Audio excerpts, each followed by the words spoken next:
নমস্কার সকলকে, আশা করি সকলে ভালো আছেন। আমরা আজকে চলে এসেছি হিমাচল ট্যুরের দ্বিতীয় পর্ব নিয়ে। যারা প্রথম পর্বটা দেখেননি তাদের জন্য লিঙ্ক কিন্তু আমি ডেসক্রিপশনে দিয়ে রাখলাম। অবশ্যই প্রথম ভিডিওটা দেখে নিয়ে, প্রথম পর্বটা দেখে নিয়ে তবেই কিন্তু দ্বিতীয় পর্বটা দেখবেন। চলেছি আমরা সাংলা থেকে কলপার পথে, যেখান থেকে কৈলাস পর্বত সুন্দরভাবে দেখা যায়।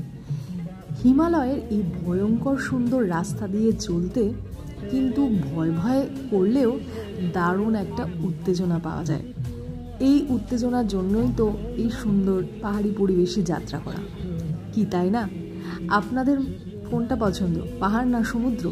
অবশ্যই জানাবেন কমেন্টে। এই দেখুন, আমরা চলে এসেছি সুন্দর কৈলাস শৃঙ্গ দেখতে। কৈলাস পর্বতটা কিন্তু এখানে অপূর্ব সুন্দর লাগছে, অনেকটা জুম করে তোলা, সেটা নিশ্চয়ই আপনারা বুঝতে পারছেন। কি সুন্দর সোনালি রং, খুব ভালো লাগছে না? অ্যারো দিয়ে দেখুন এখানে মার্ক করা আছে কৈলাস শৃঙ্গটা। এরপরে আমরা আবার এখান থেকে রওনা দিলাম নাকো লেকের উদ্দেশ্যে।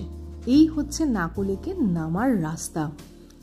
নেমে গিয়ে নাকো লেকটা এমন সুন্দর দেখায়। এই অপূর্ব সুন্দর দৃশ্য দেখে আমরা চলে যাচ্ছি আবার গিউ মনেস্ট্রি দেখতে। এই হলো গিউ মনেস্ট্রি। গিউ মনেস্ট্রির ইতিহাসটা এখানে সুন্দরভাবে লেখা রয়েছে। যারা এই মনেস্ট্রি সম্পর্কে জানতে চান তারা অবশ্যই ভিডিওটা এখানে পজ করে দেখে নেবেন এই মনেস্ট্রির সম্পূর্ণ ইতিহাস, সম্পূর্ণ গল্পটা। এখান থেকে আমরা চলে যাব টাবো হয়ে কাজার উদ্দেশ্যে। এই সুন্দর একটা রুক্ষ অথচ একটা সুন্দর গ্রাম্য পরিবেশের মধ্যে দিয়ে চলেছি আমরা কাজার উদ্দেশ্যে। বেশ সুন্দর আঁকাবাঁকা রাস্তা ধরে চলে যাওয়া, ভয়ঙ্কর সুন্দর রাস্তা। পাশ দিয়ে বয়ে চলেছে শতদ্রু নদী। দূর থেকে দেখতে অনেকটা শান্ত মনে হলেও আসলে কিন্তু বেশ খরস্রোতা। এখানকার সাইট সিন, সুন্দর সুন্দর সাইট সিন দেখতে দেখতে কোথা দিয়ে যে সময় চলে যায় ভাবাই যায় না, জানাই যায় না, বোঝাই যায় না, তাই না? যারা চ্যানেলটা এখনো পর্যন্ত সাবস্ক্রাইব করেননি অথচ ভালো লাগছে ভিডিওটা দেখতে, তারা অবশ্যই টুক করে একটুখানি সাবস্ক্রাইব করে দেবেন। তাহলে পরবর্তী ভিডিওগুলোর নোটিফিকেশন আপনাদের কাছে কিন্তু জলদি চলে যাবে। চলুন, কথা বলতে বলতে আমরা কিন্তু চলে এসেছি আর একটা মনেস্ট্রি, ধাঙ্কার মনেস্ট্রিতে। এই পরিবেশে একটুখানি জিরিয়ে নেওয়া, কেননা সেখান থেকে আবার কিন্তু যাত্রা আমাদের করতে হবে, তাই তো? এরপরে চলে যাচ্ছি ফসিল ভিলেজে। আর যাদের এখনও ভালো লাগছে ভিডিওটা দেখতে তারা কিন্তু অবশ্যই একটা ছোট্ট করে লাইক দিয়ে দেবেন। এরপরে চিচাম ব্রিজ হয়ে আমরা চলে যাব নতুন জায়গায়। কুঞ্জুম পাস, কুঞ্জুম মাতাজি, কুঞ্জুম পাস। সুন্দর এই প্রাকৃতিক পরিবেশে এত সুন্দর একটা মন্দির গড়ে উঠেছে যে অদ্ভুত ধরনের ভালো লাগে।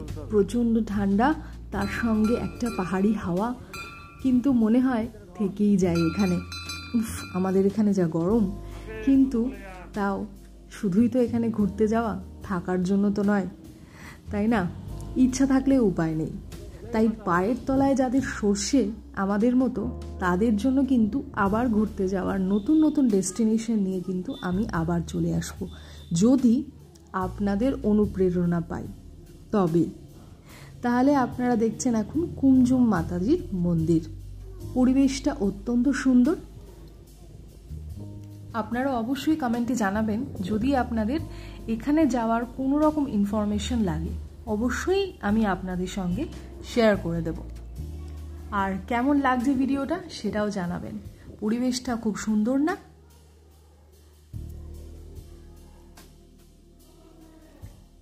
এখানে কিন্তু রয়েছে পৃথিবীর সবথেকে উচ্চতম রেস্টুরেন্ট, যেটা আপনারা এখন দেখছেন।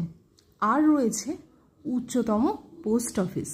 এখানকে কিন্তু ডাক টিকিট আপনারা নিয়ে আসতে পারেন এখান থেকে। এরপরে আমরা চলে এলাম চন্দ্রতাল লেকে। চন্দ্রতাল লেক থেকে চন্দ্র নদীর উৎপত্তি।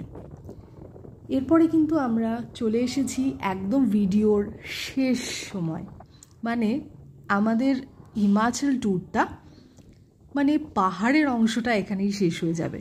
এরপরে আমরা নেমে যাব মানালির দিকে। তার আগে এই অদ্ভুত সুন্দর পরিবেশটা একটুখানি উপভোগ করে নিন।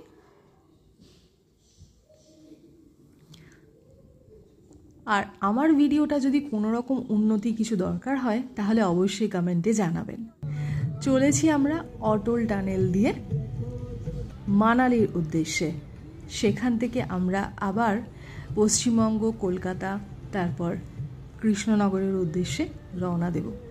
আমাদের এই বেড়াতে যাওয়াটা তো এখানেই শেষ হয়ে গেল, তবে কিছুদিনের মধ্যে আবার আমরা অন্য কোথাও ঘুরতে চলে যাব। কাজেই যারা আমাদের সাথে ঘুরতে যেতে চান তারা অবশ্যই কিন্তু সাবস্ক্রাইব অবশ্যই করে রাখুন, যাতে নতুন ভিডিও আসলে নোটিফিকেশান আপনারা অবশ্যই পেয়ে যান। ধন্যবাদ সকলকে, চললাম।